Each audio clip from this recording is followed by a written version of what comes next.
I've heard a quote of yours about your lyrics, and it is, "Yo, I'm not gonna lie, this shit don't mean nothing." No. Do you still feel that way, or are there some songs where you're like, man, this one is really personal and like beautiful to me lyrically? All my songs are just a primal outage. Every PeelingFlesh song is about a different way of beating the out of someone. Like, that's literally just what it is. It's just primal, just caveman, just bunga bunga dismemberment.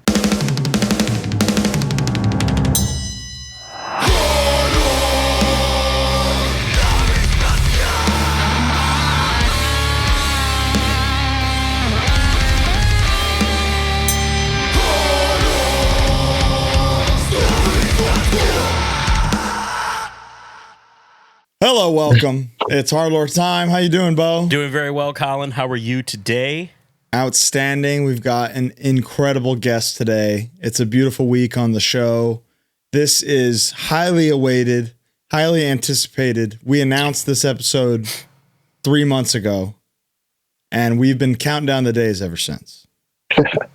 We've got the legend, the man, the myth, the legend here, PeelingFlesh vocalist Damonteal Harris. How are you, sir?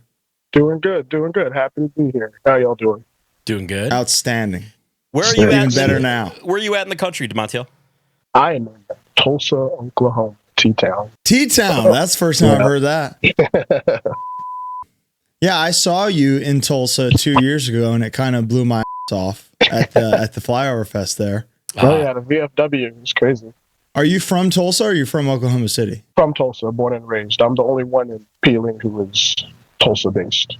Okay. The rest are OKC, and they needed you so bad in the band that they were okay with you staying in Tulsa? They said, we don't care about an hour and 45 minutes, so we'll take it. That's right. I love to hear it. Is PeelingFlesh the biggest death metal band out of Tulsa of all time? Death metal band for sure. Death metal slam adjacent band for sure. We do have perfect death metal slam bands here, but I think we're probably the draw. How do you find this avenue of extreme music in Tulsa and the rest of you guys in Oklahoma City? What leads you to where you are now? Yeah. Honestly, it was all a kept secret. It was one of those things that, before slam is what it is now. It's kind of like that thing, kind of just tell your homies, show them a little slam band, like, you rock with this? How do you feel about this? Sure. But we all played in different bands, played all over Oklahoma together, went on tours together. There's actually me and our drummer, Joey. We found out we were like, in the slam when our hardcore bands were touring. And so we got to get back and, do something at some point in life. And COVID happened, bands fell through. We were like, let's just do something we want to do. Let's just do a slam band. So you were in hardcore bands prior to PeelingFlesh? Yeah, that's honestly all I've ever played. I had like a little metalcore adjacent project, but what kind of hardcore are you into? I'm honestly, don't tell nobody, I'm a big Oi fan. That's awesome. That's awesome. No, but love kind of came up a little bit off like, power violence grind-ish. So anything like fast, heavy, big fan of. I really, really love the band Love Child. They were a band that broke off of Cersei. But, okay. Yeah, but anything like that adjacent. Oklahoma scene growing up was like, it was real grimy. Like, our Oklahoma scene was like, we just had like a grimy style of music. It was like a little different hardcore, but it was, a little bit of everything mixed. So that was my introduction to it. Oklahoma punk too, I just feel like is like kind of crusty, kind of like, yeah, just kind of that shade of beige. Are there a lot of hard moshers in Tulsa and Oklahoma City? I'm biased, honestly. If you ask me, the hardest. The hardest. Is that why you got banned from a venue in Oklahoma City? Yeah, something like that. Yeah, for sure. Can you elaborate on that a little? We just have we have a lot of big corporate venues. We don't have too many. We have we have our VFWs and our we have our little spots, our DIY spots that can pop up. But other than that, we have a lot of big venues. And yeah, one day we were at who we were at, actually a Hatebreed show. We were watching Hatebreed, and they were not having it. They were not having it. They were not having it. Kicked all my friends out. It was a whole, little thing outside. But we were like, hey, it was actually on my birthday. So we were. Oh, happy birthday! Yeah. I bet they'd love to have PeelingFlesh play now, but you can't go. We came right back after and played like a couple of months later. Okay, good. Well, so you weren't really banned. You, the guy, Damonteal was banned. Yeah. PeelingFlesh is fine. They said that black dude right there with the dreads, we don't know who he is, he's banned. And then I showed up the next day and they were like, damn it. I mean, that's kind of how Hatebreed started. Right? It was Jocelyn getting kicked out. And we're banned. So we're everywhere. Yeah. So were you singing in these hardcore bands before PeelingFlesh, and what were they called? No, I am the designated bass player of Tulsa. I'm just the bass player that just anytime homies need me, I'm the bass player. But I had a band called Give Way, did bass in that. Had a band called Third Strike. Had a band called Self-Inflicting. Played bass on all of those. But there's like some other bands that I might be known for filling in for, but those weren't, officially. So is PeelingFlesh the first band you ever sang in? Yeah, 100%. Whoa. Okay.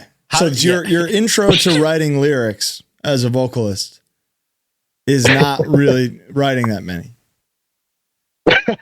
Pretty cool. Basically, I helped write lyrics for my other bands, but I never really. I might be like a backing vocal here and there, but like nothing like the vocals I do now. I did kind of more like a hardcore Jason. How'd you figure out you could do that? What you do in PeelingFlesh?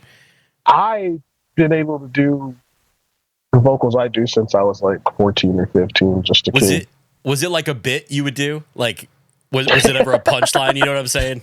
Like Damonteal's doing the voice again. There he goes doing that shit he does.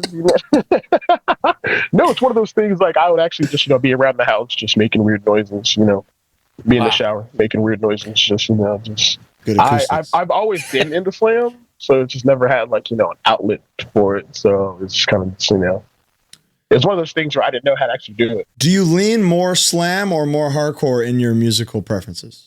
Oh, more hardcore. I think honestly, all of Peeling probably leans more hardcore. See, I like that though. I think that's cool. It's I don't know. It keeps you grounded in the scene you want to be grounded in, while also shows like, hey, but we can do this. We're able to do this. Just cuz. Exactly. I think where I see that the most is in the structure of PeelingFlesh's songs. Great point. Because a lot of slam music is 5.5 minutes long and kind of meanders structurally, whereas you guys have like a blueprint and a path in each song. We'll get to PeelingFlesh really soon. Yeah. I want to learn about early Damonteal. I want to learn about while you're in Give Way and doing all these other bands. Is this when Miss May I tried to cut your leg off?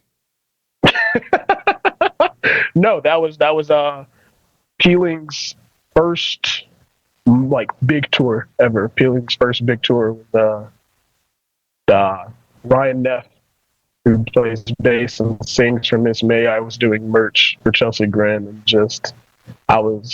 we all don't know how it happened. Freak accident. Was lifting up their giant trailer as I was walking by, and the corner of the trailer just caught my leg and just tore a hole in my entire leg. Holy shit. It was gnarly. As we're trying to bandage it up and everything, I'm from Oklahoma. I'm a little country, so I know how to bandage a wound, you feel me? So I'm bandaging up the wound, and meanwhile Ryan Neff is like about to pass out. He's that's so much blood, I can't do this. I'm like bandaging myself up, like, stay with us, Ryan. Stay with us. Did you have to go to the hospital? No, it wasn't that deep. We just super glued it. Oh. Did it scar? It's got to be a gnarly scar. Tulsa medic. Yeah, how's that look now? It's definitely there.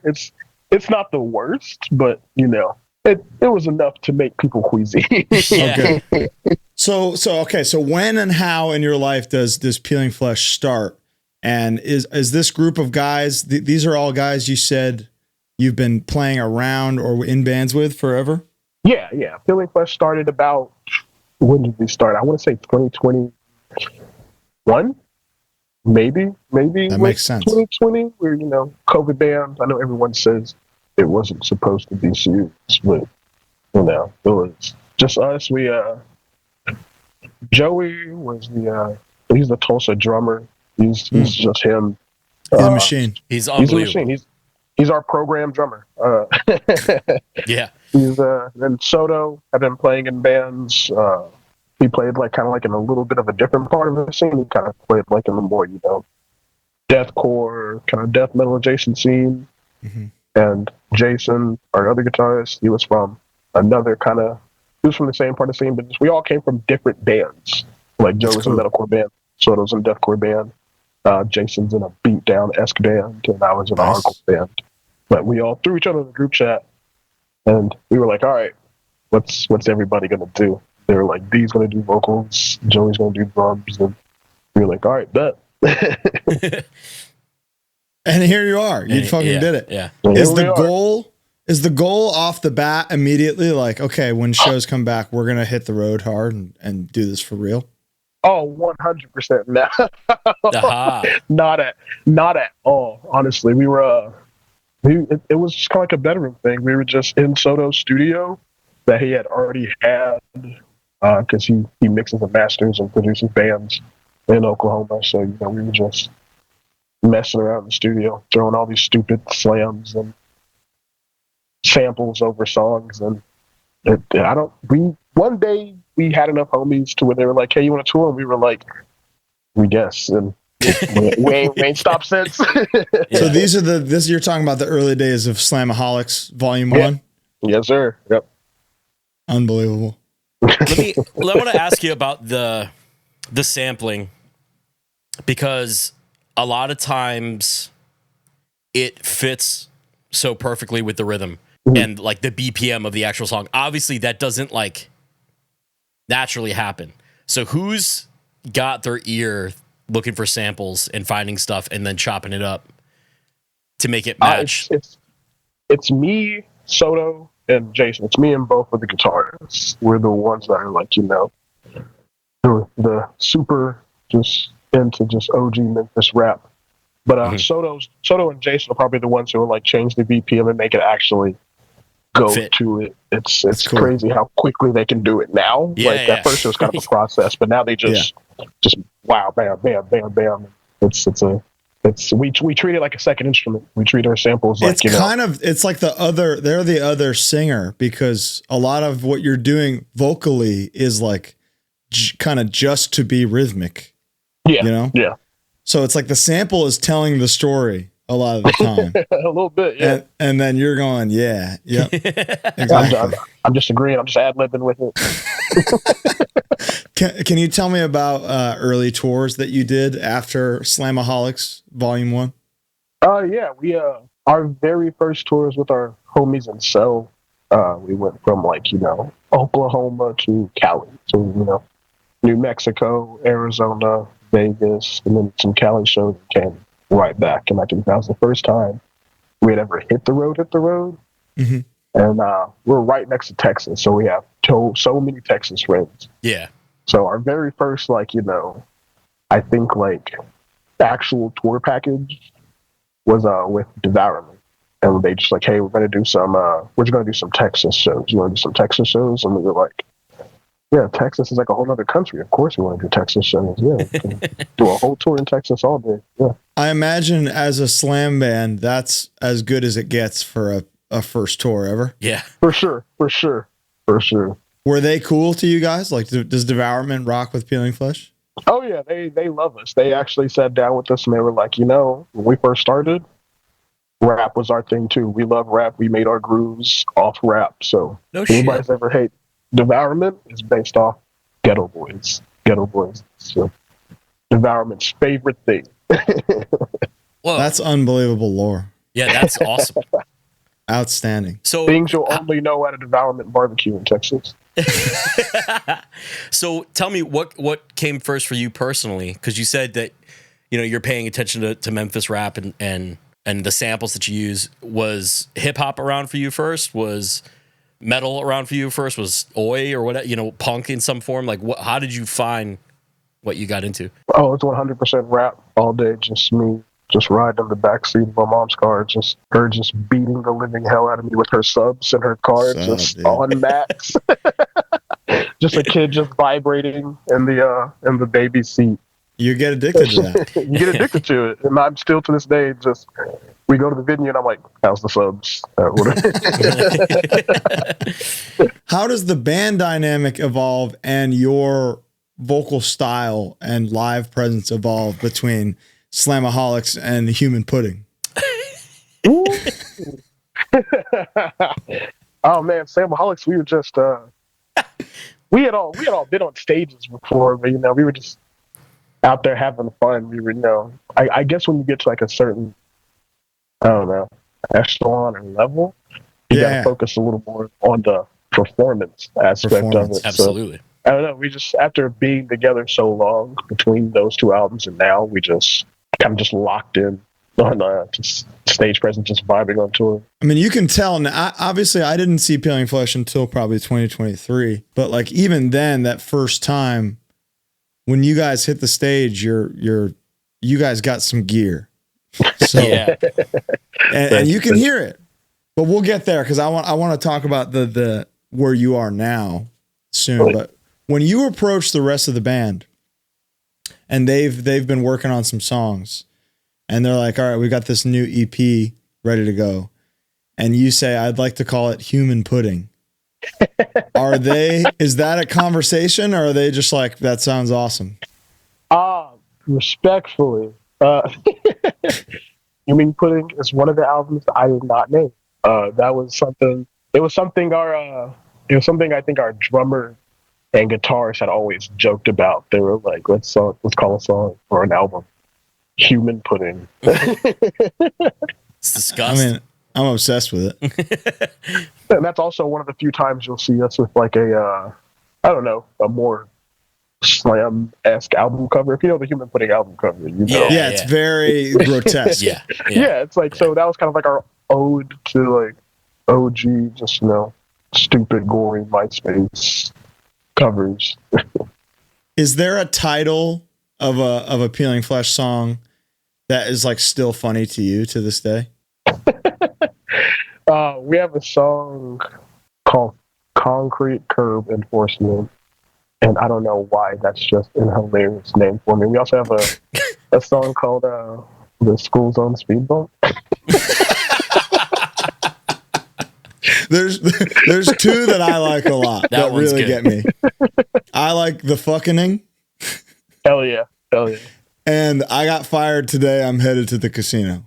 An actual quote that we were just like, that's a song name.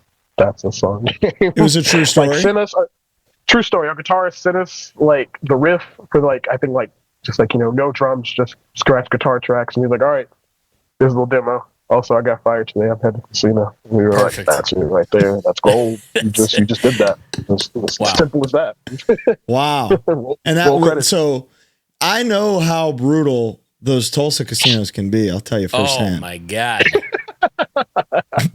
Maybe the worst in the country to me. They're rough. As someone who's been to a few, I think Mississippi's got it down. Mississippi casinos, A1. Oklahoma casinos, ooh, they'll get you. If you, Dude, they're relentless. relentless. Did you go somewhere in Tulsa? Yeah, I went to both in Tulsa. Okay. Did you go to River Spirit?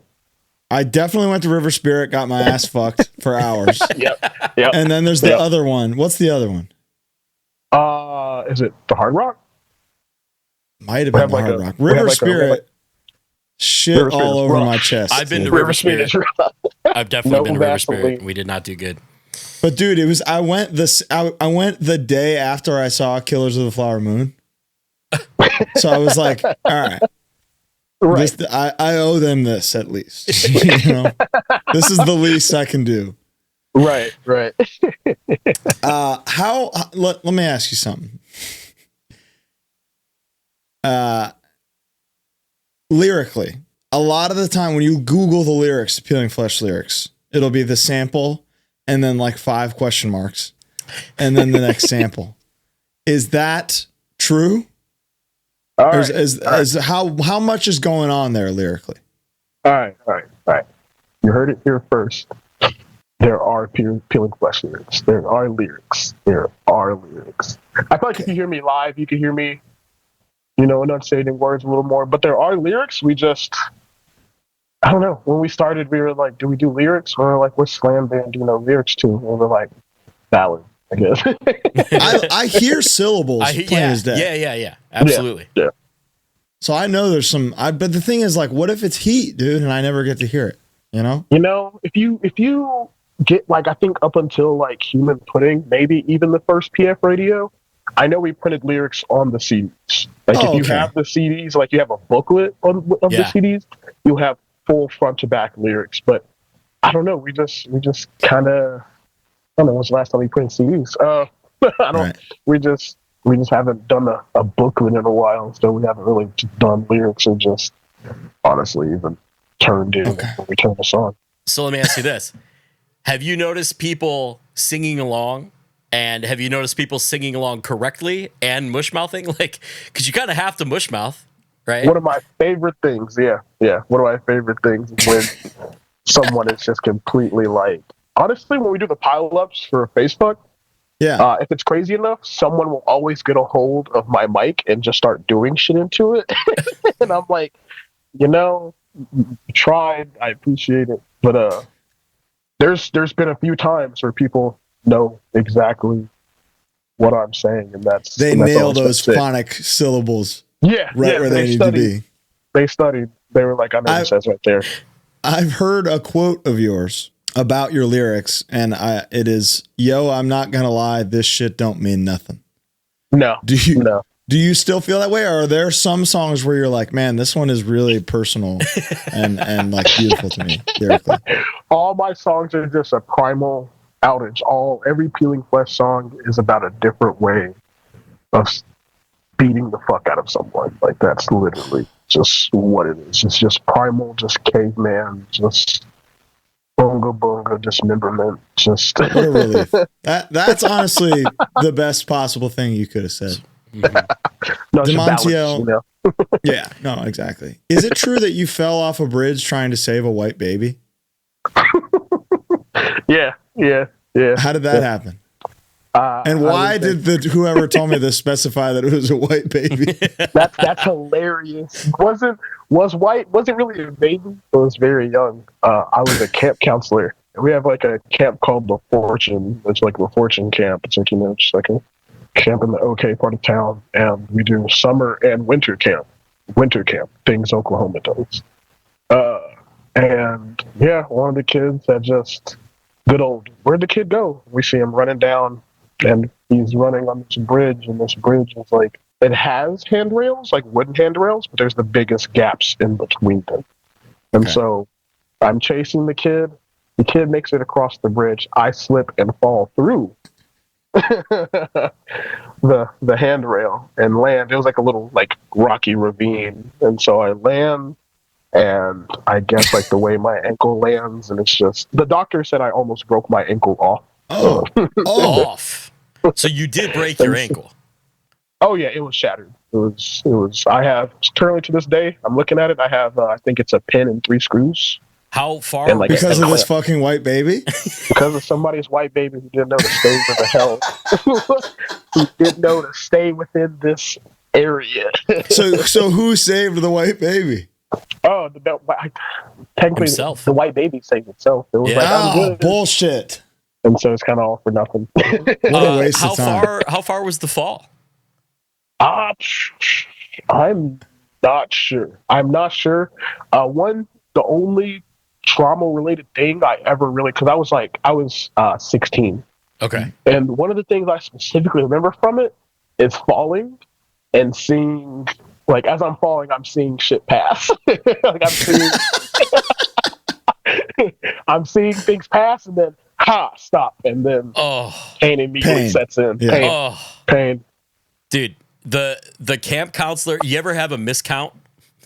Oh, like yeah. you get back to the bus and you're like, wait. That's what it was. We were getting ready to leave, and we were like, who's everyone we got? And then we were like, oh, wait, He's over there running. Why is he running? I don't know. Go catch him. Snaps ankle. Falls off bridge. Fucking white baby, man. Fucking white baby. They ruin everything. We of the former white baby community apologize for what has happened to you. You know, that's all I've been looking for my whole life. I'll accept it. So that's all I'm looking for. I got you, man. All right, so you guys, PeelingFlesh is so consistent 2021 to 2024. You got singles, EPs, Human Pudding being one of them, which I love to say. And finally, 2024, the G Code. Oh, yeah. First LP. Yeah. Hits the world. And I think this is kind of when you guys become like a heavy household name. Yeah. Yeah, yeah. We didn't know it was going to be that way, but we were like, the world finally needs a full length, like an LP, like something like, you know, a little longer than what we usually do. Because I think like Human Pudding was a few songs, but we still didn't call it an LP or a full length. And everything we did before then was like, I think 5 songs. 5 or 6, 4. Yeah. Yeah. Yeah. And so we were like, so okay. what sets the process apart? Like, how do you approach, okay, these songs need to be LP worthy now for the first time? We have a backlog of songs because we're just constantly writing. But for that time, we sat there and just did everything from scratch. We did everything like as a unit. Sometimes band members, you know, do things, you know, sometimes our drummer and our guitarist would get together, or another guitarist and we'll get together or something like that. But this was the one we sat down and we all just locked in, and we were like, let's make something, you know, I don't know. I don't want to say theatrical, but you know, we have like interludes. Cohesive. We have like cohesive. Yeah. A solid, just almost, you know, that could be a household name, something that can just be on the shelf kind of, but still be peeling, still be an extreme genre of music. Yeah. I mean, I don't think you sacrificed anything for this. I think if it was like a fully realized version of the band. Yeah. For sure. Tell me about the response to this and some tours you've done on this album. Oh yeah, the response has been amazing. Some of our favorite songs we've ever done are from G Code. Like when we play Shoot to Kill, probably one of my favorite parts of the set. That's one of the hits. It's one of the hits. It's one of the hits. And just from that, like honestly, I don't know how streaming would work between that album and all our other albums, but that's the album everyone knows. Everyone, I guess, gets on Spotify, and I guess the G Code is just the first thing that pops up. So that's like everyone's asking for, you know, the fucking. We love playing the fucking. We love playing, like, you know, anything from that album is. I love saying the fucking. Yeah, so the fucking is just great. We all win. It's a term for when just something's about to happen. Where did you track this LP? With Soto at home. Straight up. Yeah. How much of the drum performance is real on PeelingFlesh recordings? All of it. That's so sick. Every single last thing is just 100% real. Joey will go in there and he'll probably take, I think the longest I've seen him take is like 2 days maybe, and he's just a machine. You can tell by looking at his kit, I would know he's a machine. Yeah. You know? He's doing symmetrical ass kit. He's doing crazy ass, like the fetus speed double bass in some parts. There's gravity blasts and shit. It's crazy. I have to not be distracted by him during our set because he's definitely my favorite drummer. So I'm like, he's doing that shit over there again. Hell yeah! No, I have to break it up. I gotta stop watching him. He's too good. There he goes. Distraction. So what's the band dynamic like now? Kind of 5 years later or 4 years later in PeelingFlesh. Are you guys closer than ever? Oh yeah. All the same. We've definitely almost died enough times on the road. Tell us about some of that. What are one of those times? Whether it's, you know, hydroplaning in the rain or, you know, getting, you know, pulling up to a gas station in Portland that's supposedly open, but it turns out to be a bunch of people trying to hop on our bus. Oh, cool. Shit. Only in Portland, but like You guys got a bus? Yeah, we have a Winnebago. We have a little mini Winnie. Damn, that's awesome. That's the dream. We're all real big car people, so we are always on Marketplace just trying to find whatever deals or whatever. Yeah. So we all just cracked down on the bus one day, and I think it was what tour was it? We did a tour with Bog and Jesus Piece. Uh-huh. And after that, we were like, it's time. Did you say Prong and Jesus Piece? Bog, sang with Sugar Bog. Oh, sing with Sugar Bog. I was like, damn, that's the craziest tour I've ever heard. Imagine. Be kind of sick. I'm not gonna lie. It would be fucking awesome. I was like, I can't believe I missed that. Yeah. It'd be kind of sick. But after But that, that makes much more sense. we were just like, we need a bus. Now, this is really interesting because, and we've talked about this a little bit, but the age of owning 15-passenger Ford E350 vans is like done. They're not made anymore. Everything's transits and Sprinter style vans now. Yeah. So a lot of people are renting vans because those Sprinters are so fucking expensive. Yeah. But then famously, like back in the day, like the Mongoloids had a minibus that was like infamous for breaking down constantly. Every band that borrowed it, they would have an issue. What is touring in this minibus been like in the RV? Oh man, it's a game changer. We all have places to comfortably sleep. You sleep in it every night? Yeah. We're not really. We'll get a hotel maybe once or twice on the road. But Kind of palate cleanser. Yeah, we have everything we need in there. We got enough beds to fit enough people. We've got bathroom, shower. Holy shit. That's it. And now you said you're all car guys. Are you doing do you know how to maintain a big car like that? Yeah. So you could do repairs on the road yourselves. Yep. Had to do repairs on the way to Sound and Fury. I think at least 2 years in a row. Holy shit! So this makes all the album art make a lot more sense now with the cars. And Dude, you're right. Yes, that's Holy what it's a reference to. Yep. The Soto has a Cutlass that's right in front of his house. That's like almost the mascot for Peeling. So that's his car on all them album arts? No, not that specific one, but he has a car that looks just like that. Okay. So how, would you say, how do I phrase this? Is the RV worth it? 100%. Do you think you have to be able to, you have that learning curve? Cause I can't fix shit on a car. I don't know anything about cars. Is that learning curve a part of the requirement to make it worth it? Honestly, I'd say, yeah. I'd say at least having someone in the band that at least knows a little bit or, knows enough to not get finessed by a mechanic. Because once you get RV and truck mechanics, those dudes are kind of shiesty. So Totally. They're trying to get whatever they can because they probably don't get a lot of business. But having multiple people in the band that can diagnose a problem, be like, we need to pull over or we need to go to Pet Boys. Yeah. Now, have you seen Spaceballs? It's been a very long time. Is it like that? Is it like the Winnebago that they fly around on? Is that PeelingFlesh? It's a little bigger. It's a little bigger. Bigger? Yeah. Or you could be intergalactic with that fucking thing. It's a little big. It's a little big. I think it fits. It's either 9 or 11 people. How many people are in your touring party? We've got we're a 4-piece. We've got our merch dude, our sound guy, and our driver. So 7. Wow. So 7, yeah. Are you running the bass frequency thing like Sang with Sogabog does?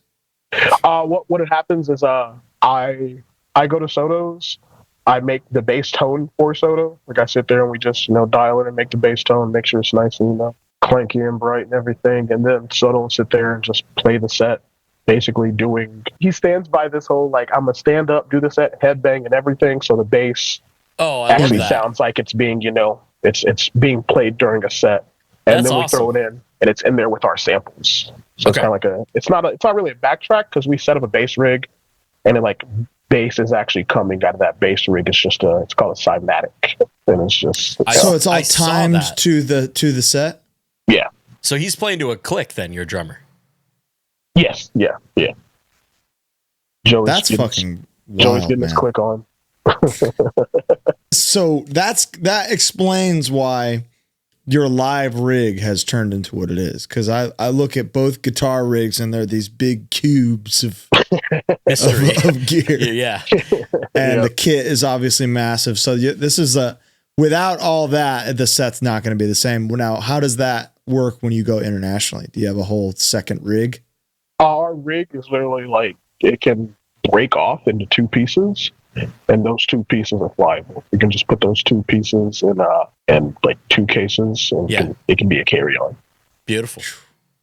We made it so we made everything you see on stage is designed to get on and get the hell off and get where it needs to go. So that's our main thing. I did notice after your set at Sound and Fury, I noticed one of the cubes getting packed up, and it was very quick and very tidy. Thank you. I was like, just trying to get in there. Yeah, we were setting up in minutes. Yeah, that's crazy. We'll talk about that set in a second, but let's talk about the G Code, the touring you've done on that. Did you you did a proper headline tour on this album, right? Yeah, we did our it wasn't labeled, the G Code tour. We called it Get Rich, Die Hard. It was just a quote we always have. It's just a dumb quote we always say in the group. And we were like, let's just name the tour that. So we had this ridiculous flyer with Snuffed on Sight, Corpse Pile, two-piece, and we had Slime on some days. Slime is incredible. Slime is the greatest band of all time. Shout out to Pacific Northwest. Straight up. Shout out to Slime. And we just made this crazy, ridiculous flyer with all these band names you couldn't read. And we did a full U.S. tour, and somehow every single day sold out. It was one of the. I'm going to tell our Guitar Soto's kids about that one day. Wow. Are there any specific shows or events or stories that come to mind with that tour? We had someone came to us and said it was technically the biggest slam show, and that was in the Nile in Arizona. Oh. We sold out. Plenty. They were like, "Hey, we're gonna play the downstairs." We were like, "Cool, yeah." And then they're like, "Hey, we kind of oversold that. Do you want to play upstairs?" And we were like, "Of course." And then they were like, "So we're sold out on that. This is a 1,000 cap slam show, 100% slam bands, back to back." And I think it was I can't remember who came to me, and they were like, "This is technically the biggest slam show to date. Like, there's never been an 1,000 cap." Sold out, like in history. Yeah, first band slam, last band slam, front to back. Wow, it truly is unimaginable. it was low IQs from start to finish. It was the greatest thing ever. Kids were just flying left and right, and Space Fuck with the Shovel was insane, and that's a show. Luckily, we will never forget. We have I think someone did VHS footage of it, and so nice. It was super sick. We had that one. I think we started off at some point. We went to 1720. Yes, you did, and that was absolutely amazing. That is still considered one of the wildest in the history of that venue. Really? It was insane. And that tour was a lot of there was a lot of growing because we were a headliner. We did that whole thing where we backlined the entire tour. We supplied everybody with caps, everything you need, because we're all about make this shit run smooth. Everyone thinks we're just a slam band here to come play the first four frets, and but we're like, no, we're efficient. We're gonna be professional. Our homies are gonna be professional. We're gonna do our thing, and everybody's gonna be happy. Fans, venues, us, and that was the professionalism moment for us. We had a tour on our backs, and we had to step up. And I feel like we really for the first time, really. Yeah. And I feel like that was a pivotal point in changing. You guys are back to back with Snuffed on Sight on a lot of stuff. Yeah. Are they like your kind of like BFF band? For sure. Those are all the homies. We got mad love for the Bay. Any of the RBS bands are amazing. Those are all the homies. That real Bay shit is just, you can't deny it. You guys are kind of seem like the Midwest equivalent to that in a way, Yeah. No, Oklahoma is the main thing. What we do. We do everything we do for Oklahoma to put kind of Oklahoma on the map, to be like, hey, PeelingFlesh is cool. You should come out and check out all these other bands in Oklahoma. We have these crazy venues. We play in VFWs and all this other crazy shit. What is that? The one venue in Oklahoma, near Oklahoma City, It's the biggest room in the entire world. Guinness Book certified largest room with all the pictures of everybody in the back. Oh, you're talking about is it Diamond? Dude. Just longest room, just in the middle of nowhere. Unbelievable. It's the biggest room. I called Guinness Book and they certified it. It's crazy. Does PeelingFlesh have any kind of daily or yearly, like monthly tour rituals, much like your family's ritual of watching Friday After Next every year for Christmas? It's a Christmas movie. I don't know what you're talking about. It is 100% a Christmas movie. That's hilarious. Yeah. Since it came out on DVD, that's like on Christmas Day, you guys sit down and fire up Friday After Next? Hear me out. It's Friday After Next and Django. Oh, wow. It's Friday After Next and Django. It's intense. It's a good day. Is Friday After Next your favorite in the Friday franchise? I think it might have to be 2, and I know everyone's gonna hate me for that, but I see Friday After Next every year. I've seen the first Friday so much. I think 2 is the one I haven't seen the most, so it's still kind of like a little more funnier to me. Like, so next Friday is number 1 for you? I think next Friday might be number 1. I think it might be. Wow. Dude, I mean, losing Smokey is like, why did they not just pay up anything he needed to bring him back, you know? Yeah, it's very true. But then you get the cousin. Then you get the cousin. And then you get they kind of, you can tell they tried to suffice for throwing a little more, 2 or 3 more funnier characters to make up for Smokey. 100%. Yeah, you needed to, dude. Fucking Cat Williams in next Friday.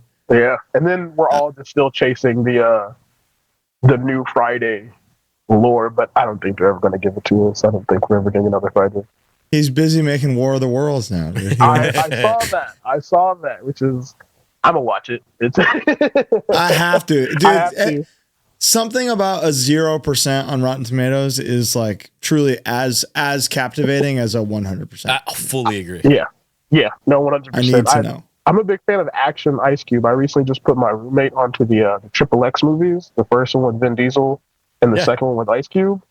Hatebreed. Hatebreed. Yeah, straight up Hatebreed in the soundtrack. What's not to like? Hatebreed, Korn. That soundtrack is goated. I agree. So, PeelingFlesh tour rituals. Ooh. It's a good question. I don't. I think the most probably common ritual is just lots of marijuana. But besides that, big weed band. Wow, we don't know much about that here on the show. We're both straight edge. Do you have a favorite weed? The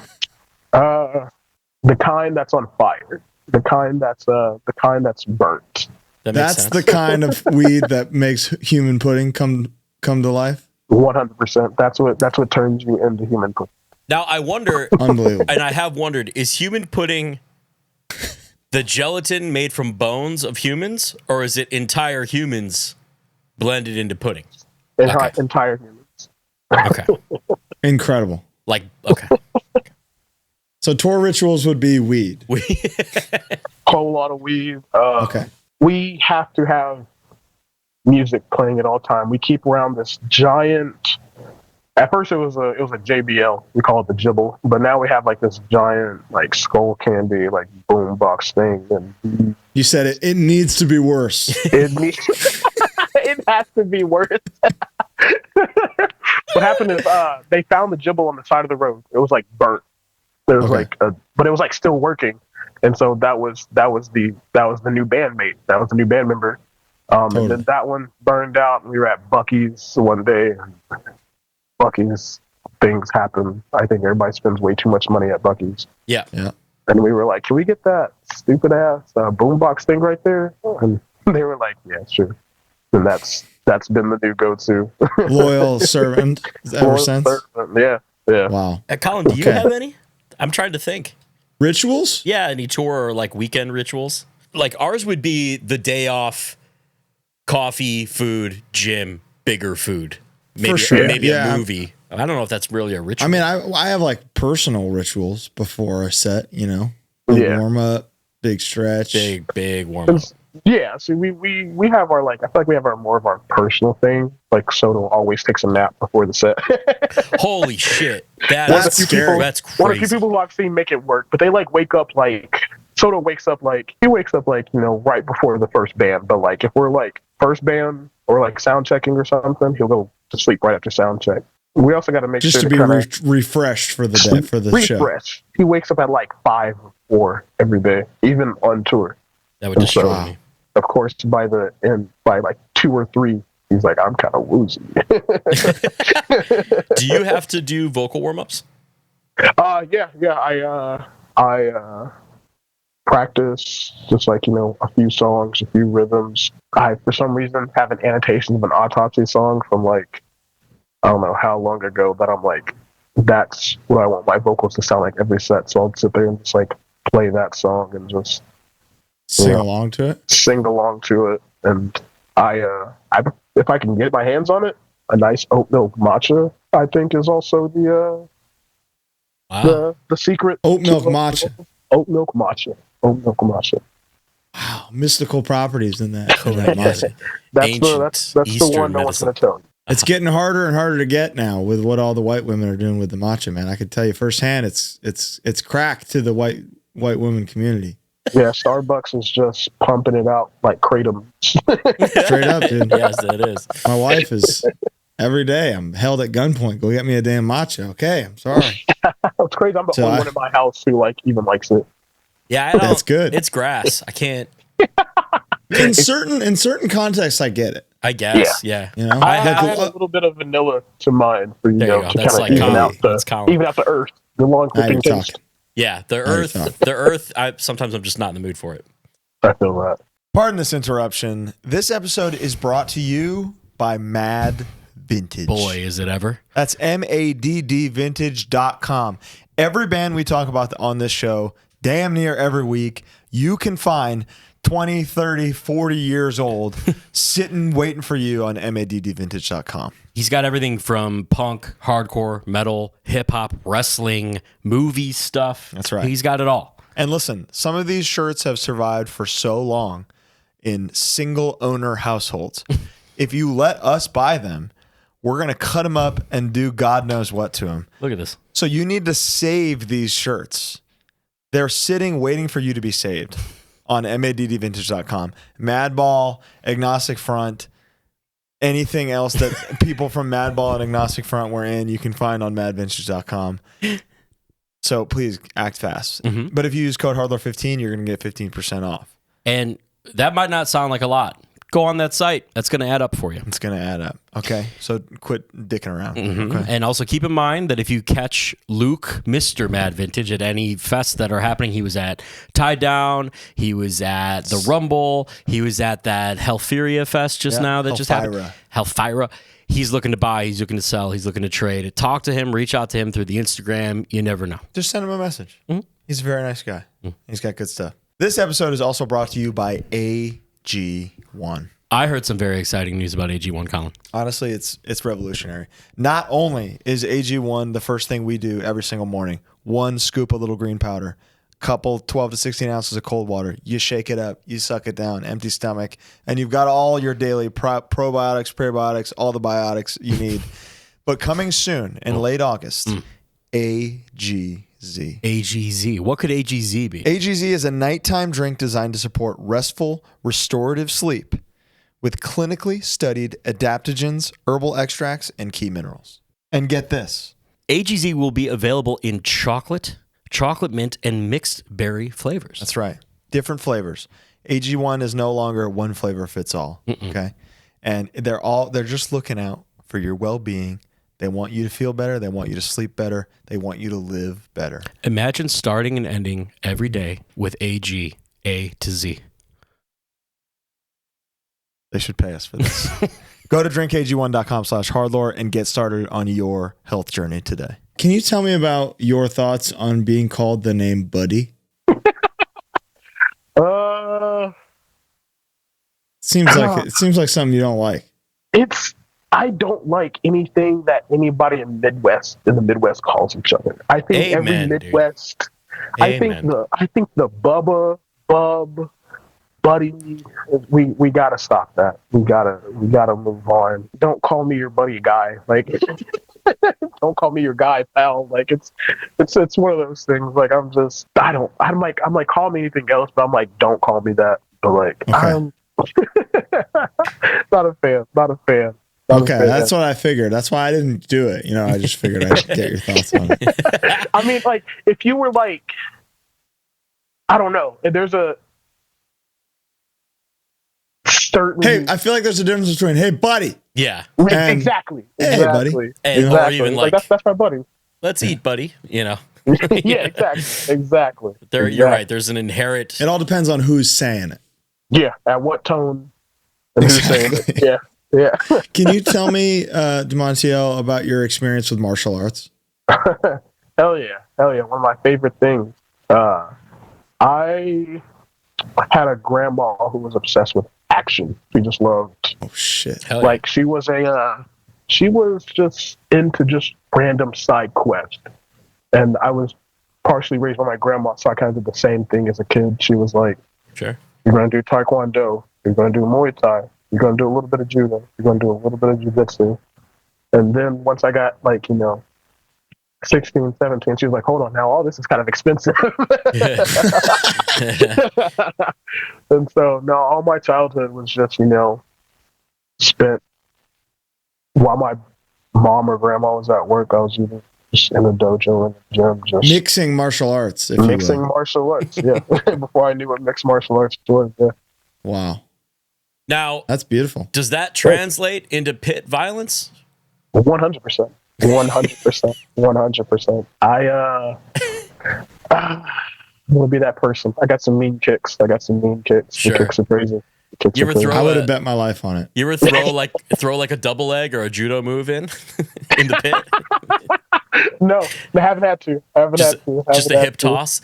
Just scoop up somebody. Yeah, that's the next one. Hey man, you got a second LP coming out to promote. We might need to. We'll get it stepping up and get the people talking. I'm down. I work for the show. Right, exactly. PF Radio 2. Yeah. Volume 2, your second LP is out next month. Are you considering this an LP? I think the label considers an LP, so we'll consider an LP. Yeah. Okay. Yeah. It's kind of the same thing as G-Code. We did the whole same thing. We want, an intro, outro, interlude, make it kind of, cohesive, make it a full kind of like a little bit of a theme. An experience, not just a collection of songs. There we go. An experience, not just, something that you'd be like, I want to listen to it all the way through because of the way it just all vibes and flows together. That makes sense. That's one of our favorites. What can you tell me? I know you got one single out, Midnight, so far. Yeah. Mm-hmm. What can you tell me about Midnight and the rest of the record that people can look forward to? This is what's going to happen during PF Radio. You're about to hear a little bit of different peeling. I feel like every time there's a big release for peeling, it's kind of signifying almost like a big change a little bit. Sure. We're never done with our sound. We're never done just trying. Nor should you be. Exactly. We're still having fun with it. We're still enjoying it. So we're still just seeing what we can do to bend the words slam. I feel like this album is pretty. That was cool. It's got some major hardcore parts. It's got some insane death metal parts. The slams are great. It's just the next step of peeling, and everything after this is going to be kind of adjacent to this. This is the new stuff. This is the next level. What is Midnight? What's Midnight about? Midnight is about Jason. It was the song and the sample came together from Jason riding around with his dad listening to Ice-T. And it all just came together. He put those samples together all because of that just nostalgic feeling. With Power era Ice-T? Yeah. Cruising for a bruise and taking no crap. Yeah. We almost wanted to do a sort of rip of that album cover. Yeah, you should have. And so have you ever seen the back cover? Isn't it just It's the other side of the image. It's the other side. Yeah. That's awesome. Yeah. Damn, that's cool. We need to do something like that. If you see us do something like that, it came. You heard it here first. Yeah, you heard it here first. You guys are moving at like an early Black Sabbath pace of writing. It's crazy. You're doing an LP a year, EPs in between. Yeah. How, like, are your guys constantly writing between tours? Yeah. We get home and on like the second to last day of tour, we're like, all right, we're gonna get home, we're gonna write. And then we're like, damn it, why did we do that? Now we gotta crack down. But no, we are actually currently writing, I think, 2 things right now at the same time. Okay. We're writing a split and the next LP. Unbelievable. I'm jealous, honestly. Yeah, absolutely. That's crazy. That, like, this kind of consistency is what separates you long term, you know? And it's why PeelingFlesh is connected with so many people, is that, like, you give them exactly what they want when they want it. We try to. So never stop. Thank PF you. Radio 2, coming soon. Coming soon. Speaking of beefy 5-layer penetrated assault, one of my are you guys big eaters on tour? Oh yeah. No, for sure. If we can get out and go to like find some random, like, the local spot, we can. But other than that, we're probably just the worst door dashers of all time. We are. Oh. The DoorDash bill is atrocious. It's rough. I would be curious if you could send. Do you have a PeelingFlesh DoorDash account? We use Sotos. Okay, so here's what I need before this episode comes out. There's a tab on Dash Pass. I will look up mine as we do this, where you can see how much you've saved in a certain amount of time through using Dash Pass. I have saved $2,455.97 in fees. So and that's just me. So I'm really curious to see what PeelingFlesh has saved as a band. His is also like his daughter. His daughter's always like, I need something. I need a Subway sandwich, need some canes. And she's not eating that much though. So between his daughter and PeelingFlesh, here is the number. Yeah. What's funny too, Colin, is yours is definitely several hundred nuggets. Oh, that is true. Just for us. Every single one of those. We do these challenges where we see who can eat. We try to eat 200 nuggets on the show. We've done it 3 times now. No one can. I've come the closest. Yeah. I saw how I did my homie Zuma. Well, some would say he did himself there. That was all him. True. That was true. How many nuggets do you think you could eat, Damonteal? Oh my God. I feel like a 20 piece is rough. Like maybe if I'm at HardLore headquarters and y'all are looking me in my eyes saying eat these nuggets, maybe 40, 60. Yeah, respect. See, I really respect that. That is a realistic, reasonable expectation of yourself. Yeah. Yes. I really respect that. Yeah, I'm going to be hurting. You were going to be hurting. That we all have thrown up. It's probably the worst I've ever felt physically. Ooh. And that sodium stayed with me for 1 week. So don't do it. Don't do it. But what are you guys eating? What's your one spot that if PeelingFlesh is together in the Spaceballs Winnebago, you see the sign on the road, you go, oh my God, guys, it's here. Pull over, let's eat. We're a big fan of Hawaiian Bros. Oh, no shit. Is that poke? It's just like rice and just like teriyaki chicken or teriyaki chicken. Oh, yeah, they got spam musubi. Yeah. Wow. The macaroni salad, dude. The macaroni salad they give you with every order. It's just like the perfect. It's the perfect. We're about to play a set, but we don't want to feel like ass. Like it's just nice and light. If we can find any place like adjacent to that, any place that's just like here's rice, vegetables, and like a good ass meat protein. That's our go-to. Love it. I'm getting that for dinner. Yeah. Good call. If I can find a good banh mi, that's also. Oh, dude. Interesting. That's my go-to. Love banh mi sandwiches. Same. It's one of my favorite things.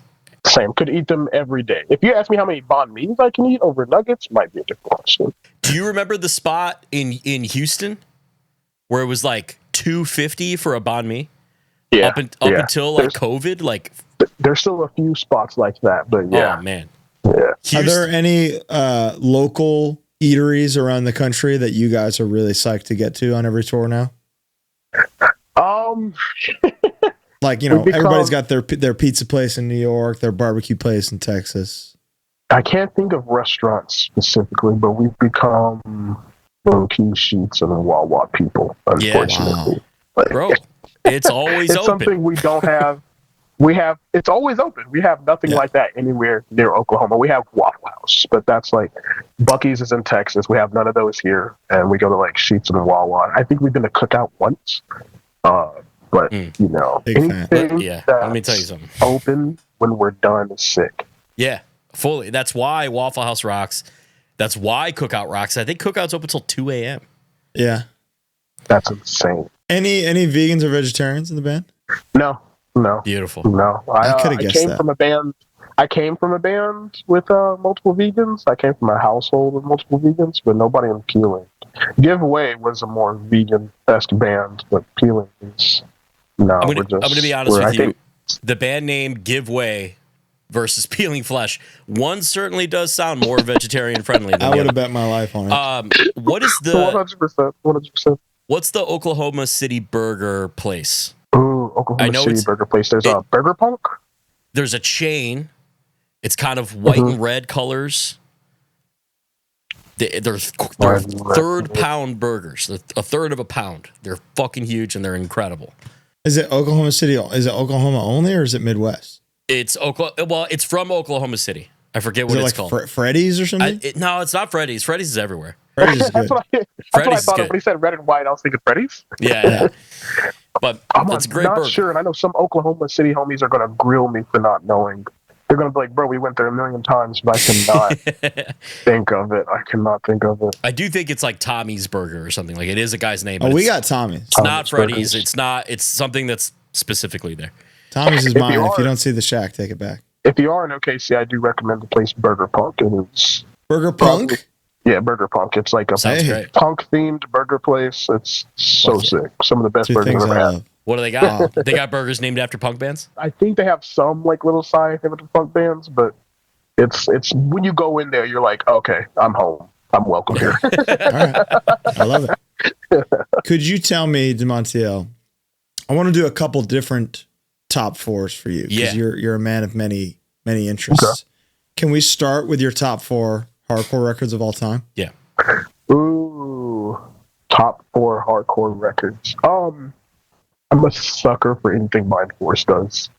I'm a huge sucker for anything Mind Force. So it'd either be the demo or the future of Excalibur's really good too. But it has to be one of those. And I think it's my top because it's most nostalgic to me. But one of the things I listen to the most, I think, just because of like my friends around me, and hey, yo, put that new shit on. What was the backtrack album with was it Darker Half? Darker Half, yeah. Darker Half was goated. There's a band from Chicago called Side Split, and they had an album called Second Self. And I'm gonna throw that. That's probably an album 10 people have maybe listened to. But that is. Growing up, I was like, that's hardcore. That's hardcore. Wow. I want to have a hardcore band that sounds like that. Okay. So I highly recommend it. It's probably on Bandcamp somewhere. Okay. Side Split, Second Self. And do I have one more? One more. Yeah, one more. I'm going to show Oklahoma some love and say the Upright record. I feel like that was definitely pivotal for Oklahoma hardcore. I'd say the Upright demo. Wow. So, really respect. I'm a man of modern, refined tastes. Yeah. How old are you, Damonteal?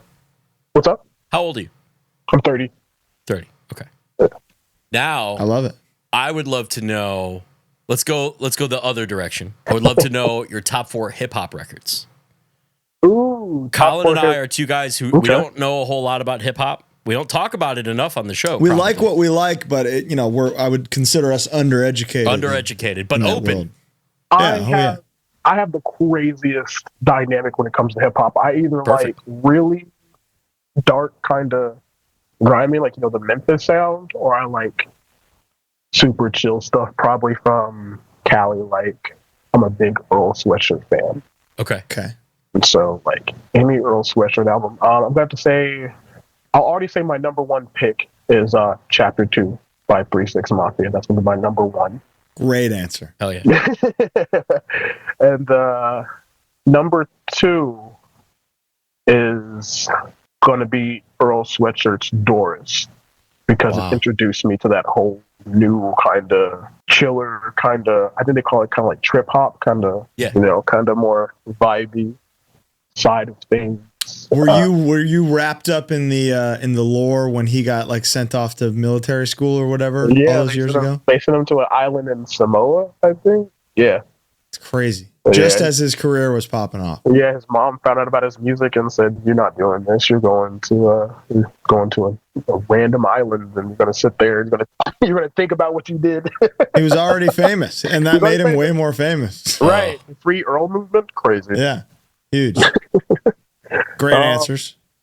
And three, I'm going to have to say, I'm a big Chris Travis fan from Florida. He has an album called "The Silence of Me Eternally," and that's a beautiful name, but it's the most grimy album. It's, Yeah, that sounds so cool. good. Cool. It's so good. Anything Chris Travis, whole Chris Travis discog, not a bad song. And for the fourth, now I made myself think of the last one. That's going to be the hardest. The fourth one, to just kind of top everything off, kind of like maybe an honorable mention, would probably be, I think, the UGK tape, Swishes and Doja. Whoa. Okay, Good old you heard it Texas rap. here. Have you guys ever gotten in trouble for a sample yet? I don't think we've had some samples not be able to be passed. Like, Okay. when we were doing, like, I think certain things from Slamaholics and Human Pudding, I think when we uploaded to YouTube was like, hold on now. Yeah. Yeah. Well, now it seems like you guys are better at manipulating them enough where that you won't get flagged for it. Yeah, Pitch them a no, little bit. we found we found a few people to talk to be like, hey, we know you know some people. Why don't you just turn another eye when that sample just, you know? Yeah. That, and I think if you change it like 50-something% or something. Yeah, it's a pitching thing. We've Pitching used is the stuff. cheat code. Yeah, we've used stuff from movies and whatever where you have to change it just enough. There's a sample that you use often throughout. It sounded like throughout the discography. It's definitely a hip hop sample. And I'm not gonna embarrass myself by trying to sing it, but it's used in between as intros and outros to songs.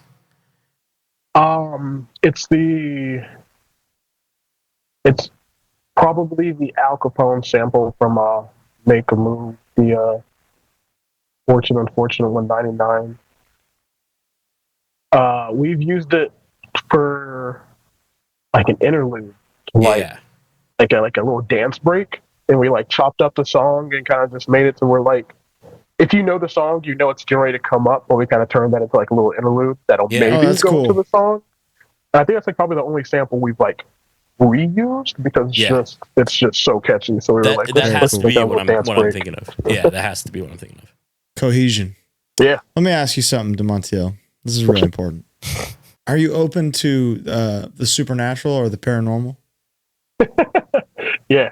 Do you believe in ghosts? I am one of those, what do they call them, skeptics. I'm not a skeptic. I'm an open skeptic. I'm like, I want to believe in ghosts. I want to see, like, I want ghosts to be real, I guess. I have some very spooky just instances that have happened in my life that I'm like, that's got to be, that's got to be a little spooky. Tell me. Tell Papa all about it. I've had pictures on the wall that'll follow me, and then someone will say that picture has a shadow. Like we had an aunt. Her name was Aunt Maggie. She was out in the country of Boley, Oklahoma. You don't know where it is. No one knows where it is. It's just out there. And all of my entire family tree will tell you about this Jesus picture she had that would follow you no matter where you went. Those eyes would see you. And this is everybody. This is my mom. This is my grandma. This is everybody. And they'll say, if you catch it at the right moment, the picture is high enough on the wall to where you'll see the rest of the body, like in a shadow form, like And from it's picture Jesus? frame to floor. And it's they say it's Jesus. I'm like, it's a picture of Jesus. It's like the eyes will follow you, and it's just. So you're telling me the real Jesus is somewhere in rural Oklahoma 100%. in a picture? Just big chilling on a farm in Oklahoma.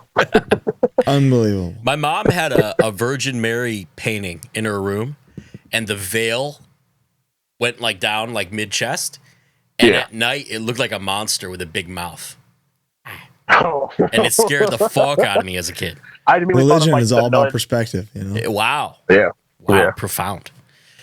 What other scaries have you experienced? We had my last apartment with the vocalist of Giveaway. We had an upstairs neighbor who would just go absolute crazy. Like he was having like tap dance solos. Like up there, he was just going crazy. And then one day we came home and they were showing someone the apartment. They were being like, "Yeah, this is how you. This is the apartment. This is the." And I was like, "Wait, no one lives up there?" And they're like, "No, that apartment's been vacant for 5 months." And I'm like, I don't think so. I don't think so. So if it's squatters or ghosts, which obviously we know it's most likely ghosts. Yeah, see, that's why I'm like, I have these instances where I'm like, I want to believe that was, So you're open to I it. want that to be. I'm open to it for sure. And Open to Tulsa is a land of many tragedies. Sad. it. Yeah. So it could be any minute now that you experience something. So keep us posted if possible. Definitely. I'll try to Thanks, keep man. a phone in hand to record and have proof. Hey, let me ask you something, because I am really curious about this. What is growing up in Oklahoma like? It's cool. There's nothing to do, so it's your job to find something to do. Hopefully, it's Sure. the right thing to do. Hopefully, not going to get into too much trouble. But there's just so many. If you have a hobby or a niche or something, there's definitely someone else in Oklahoma who will vibe with you because we all have nothing to do. So when I found shows, which was in high school, my friend was randomly like, "Hey, you want to go to a show? It's going to be at this house in someone's living room." And I was like, "That sounds sick." And never stopped going since then. And So it started as a thing to do. yeah. That's all you Beautiful. need to do in Oklahoma. You just need something to do. And that's what it was. I mean, that's where hardcore's from. It's from the mundane life of suburban kids. That's where it comes from. Need something. Need something. I mean, dude, I credit it as the thing that is. I've gotten in some trouble because of hardcore music, but I've gotten out of a lot of trouble, I'm sure, because of hardcore music. 100%. And straight edge. My dad's, I guarantee you, could outsmoke PeelingFlesh combined. And he We'll is. have to see about that one day. He is straight edge's number one fan because he don't have to worry about me being outsmoked by PeelingFlesh. Dude, that's a different kind of nugget challenge. Yeah, I love that. He said, "Leave that bad shit to me." Straight up, dude. Dan Young versus all of PeelingFlesh. Let's see what happens. Coming soon. He's in Texas, so it's not impossible. Anyway, Oh, hell yeah. I guess we could get into this Patreon Q&A now, but I kind of want to know more about the tours that you guys have done and some standout tales from the road. That you don't want to give me one more tale from the road before we get into the Patreon Q&A? A story from tour. Oh, for sure. Yeah, if you will. For sure.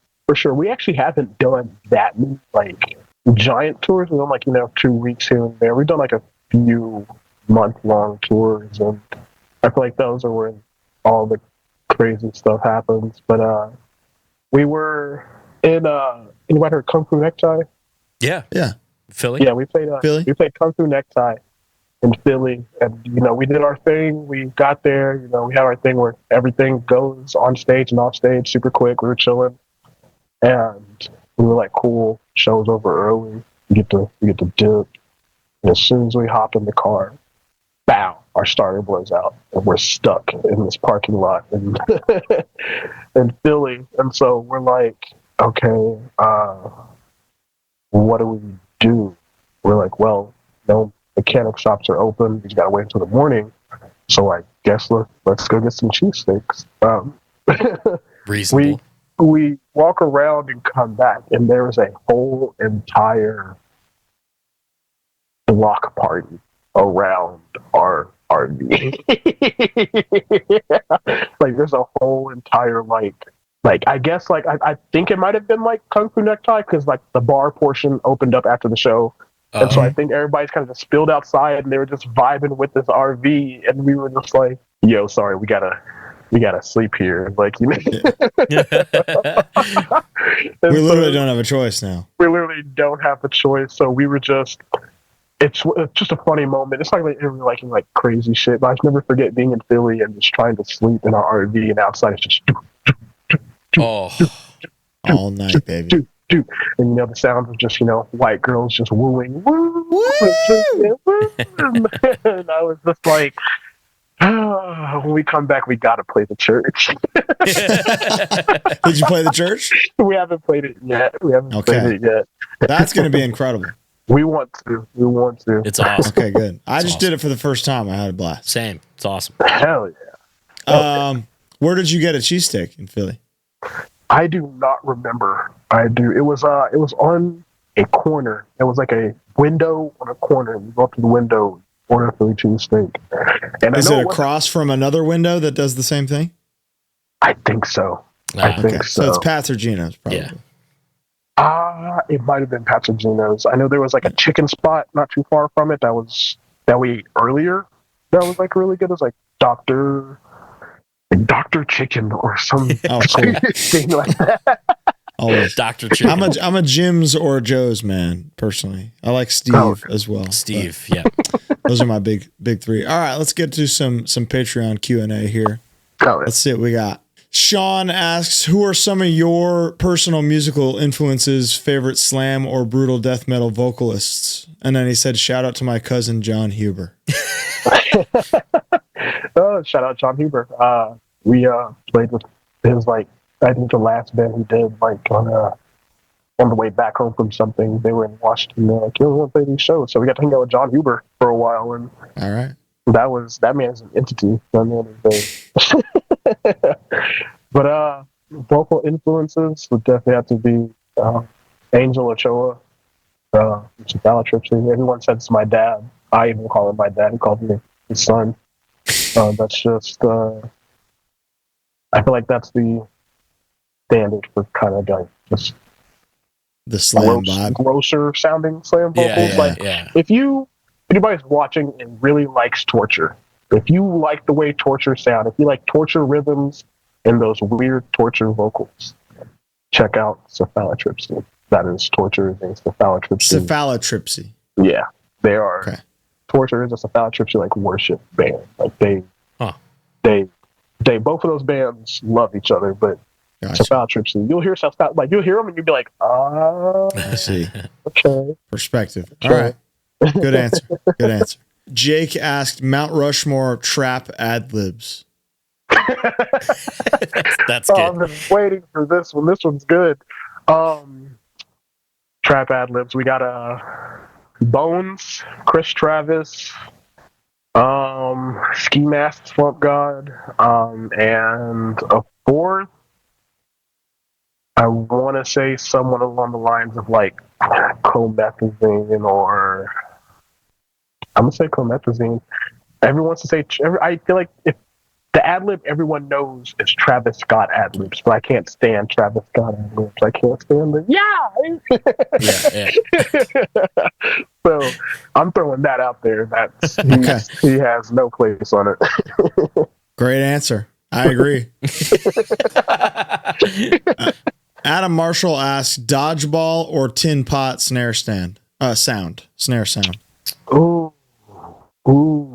You guys have kind of the dodgeball vibe. Kind of. We have more of a dodgeball vibe, but at one point, I think Joey, our drummer, did send us a demo of him actually using a spaghetti pot, and it was hilarious. Like, he literally just replaced this snare with a spaghetti pot, and we were like, we can't release this. Like, Okay, so dodgeball. So the answer is emphatically. I think dodgeball. Yeah, Great I think answer. once you have a tin can metal pot snare, you can only do. I can get sick of that really quick, but just dodgeball snare. Every time that hits, you're like, "Ooh, I feel that." Yeah, it's really it's well rounded. Yeah. Whose idea was it to put in the Bush sample, which I love? That's one of my favorite videos of all time. Oh, I think that was Soto. The Now Watch This Drive. Yeah, I think that was Soto. Oh, dude. That Bush, I wasn't sure, and now it clicks. So fucking funny. My favorite part of that song is people would say it's probably the shoot to kill ending, but my favorite part is the Bush sample. Unbelievable. Great pick, Soto.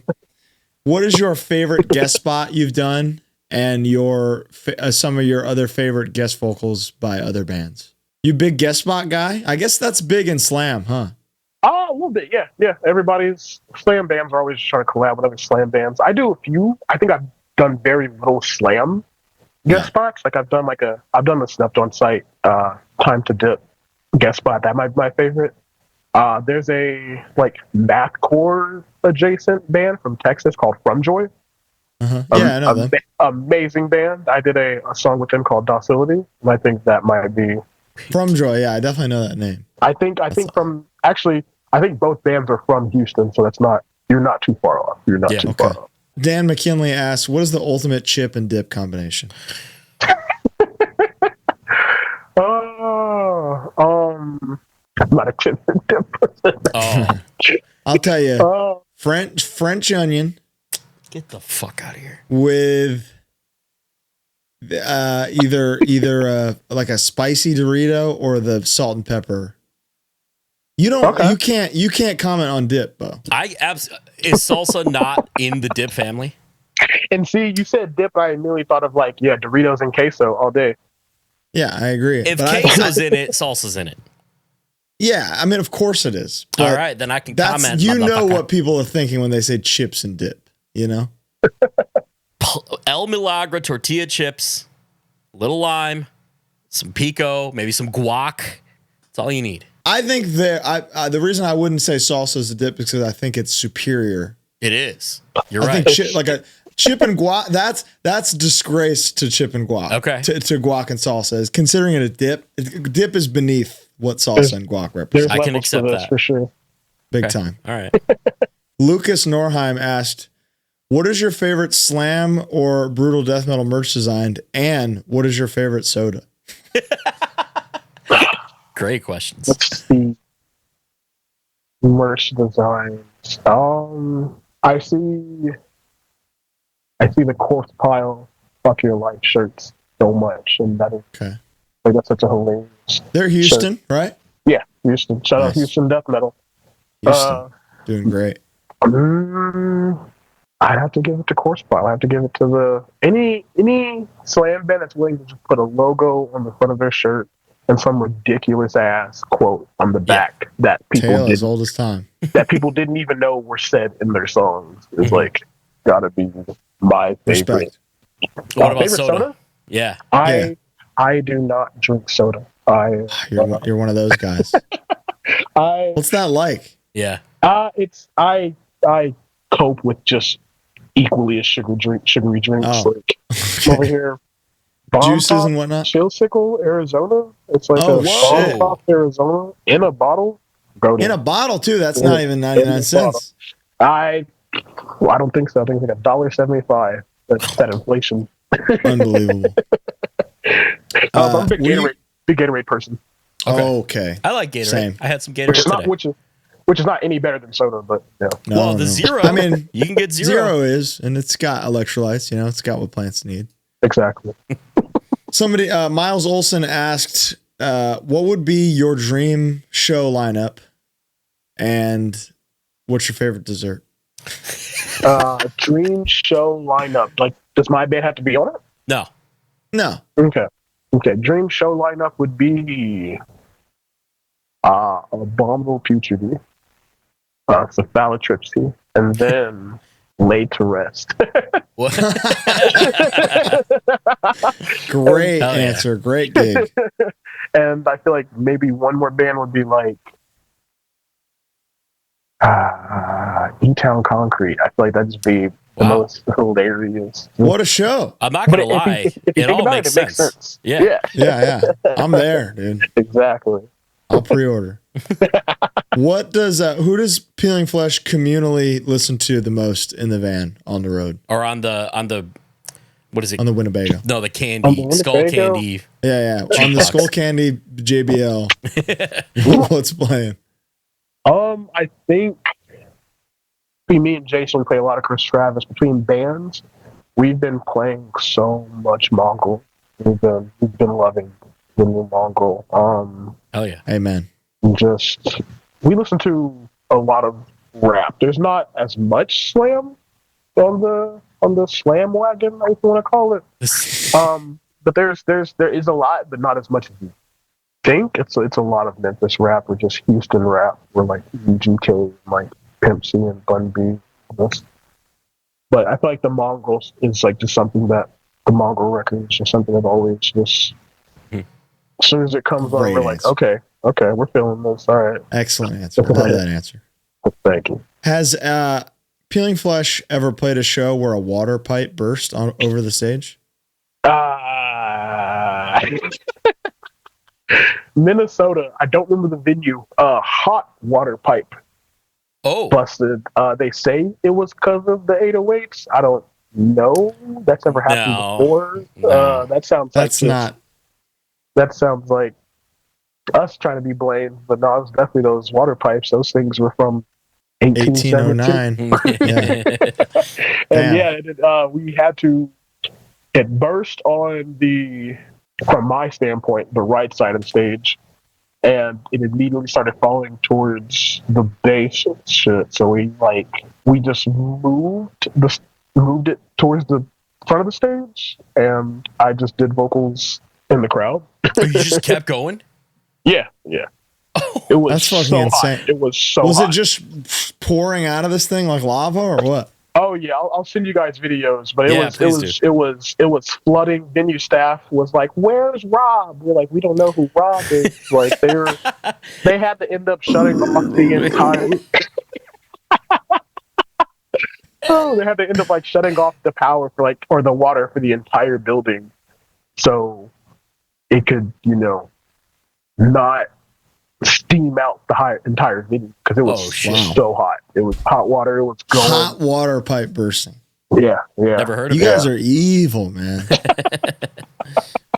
Wow, that's unbelievable. Keegan asked top 3 favorite vocalists. Top 3 favorite vocalist. Yeah.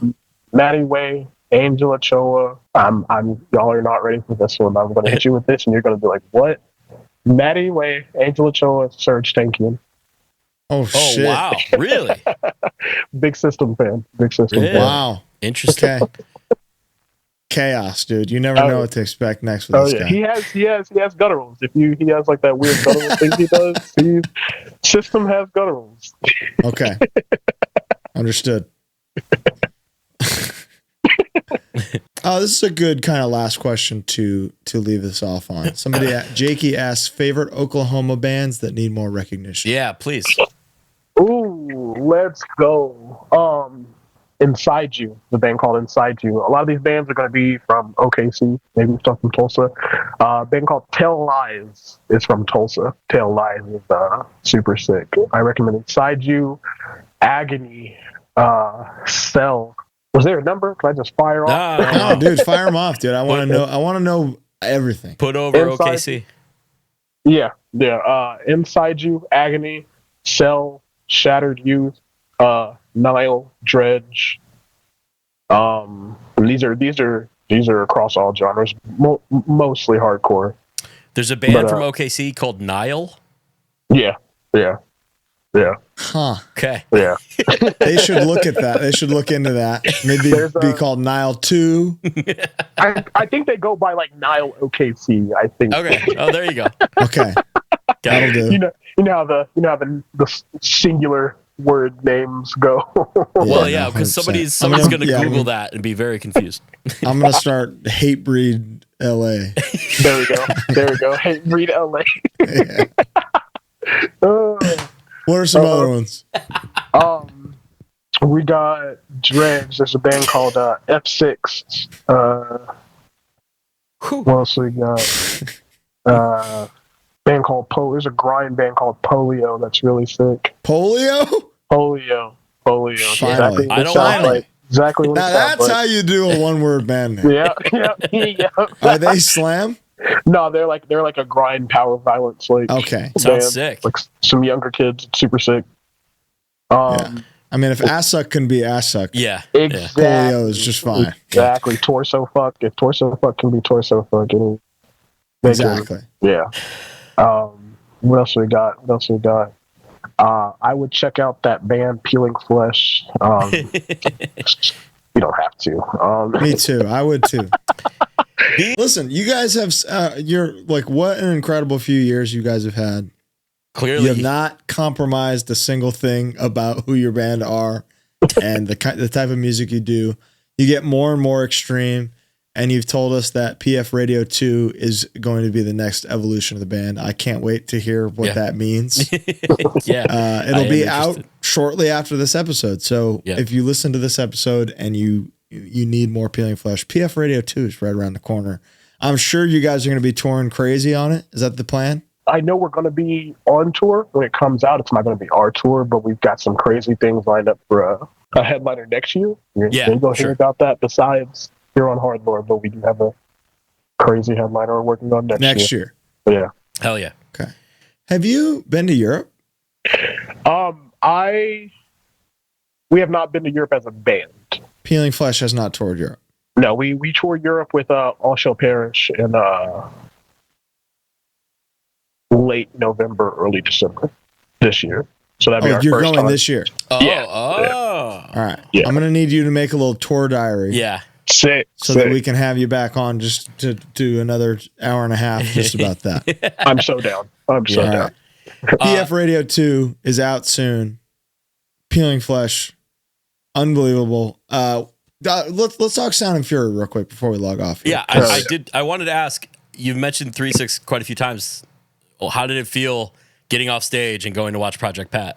Oh, it was amazing. We talked to him a little bit before we played, and that was all the motivation we needed to play the set we played. That was we're like, hey, if you come over here, you'll probably hear your voice a couple of times on these samples. And he's just the coolest guy. He said he watched our set. He said we went hard as hell. And then we all just went over and just watched him play the most. I think that Project Pat Sound and Fury set was probably the craziest thing I've ever seen. That was just so sick. And he was not ready for it. He was not ready for the energy. The twerking and the diving, I think, caught him by surprise. Yeah, Martine said that once they kind of understood, like, oh, this is what it's going to be, and they were just like, okay, cool, here we go. Yep. How did you find your set though? I absolutely loved our set. So here's my thing. Our first year at Sound and Fury, last year, I was sick during our set. So I feel like I could have did better. So this year was my redemption year, and I feel that was one of the best sets we ever played. One of my favorite it was sets incredible. ever. That's we awesome. had way too much fun. It was great. It was amazing. It was amazing. We locked in. We kind of formally met last year after you played. Yeah. And that set was incredible. So however you feel about it, I promise you it was good. This year was even better. Thank you. Yeah, man. I'm all in. I'm a PeelingFlesh guy. I do have a request. I have one request. This is something we've kind of forgotten about on the show. But is there any way you could do It's HardLore time in the PeelingFlesh voice into the mic? Yeah, I have this like little terrible earphone it'll be mic right here. But it's HardLore time? Yeah, it's HardLore time.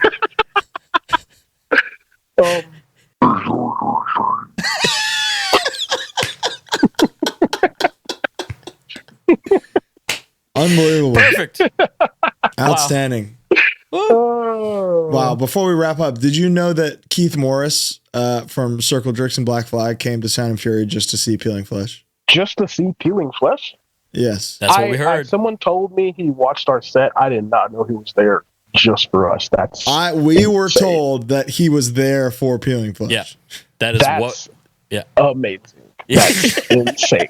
I was Pretty just sick. stoked that he was there. Like, Spencer from Snuffed on Sight pointed him out, and he was like, he watched you guys and said he was vibing hard the whole entire time. But I didn't know he just came just Just for a us. fucking Keith Morris OG Peeling Flesh head, dude. I really like That's the so samples. I really like the energy, you know, I really like when he does the squeal thing. the squeal thing and all He that. really does, dude. Well, this was unbelievable. Damonteal, thank you so much for joining us. This was a blast. Great time. PF Radio 2 is fucking coming soon, guys. Can't wait.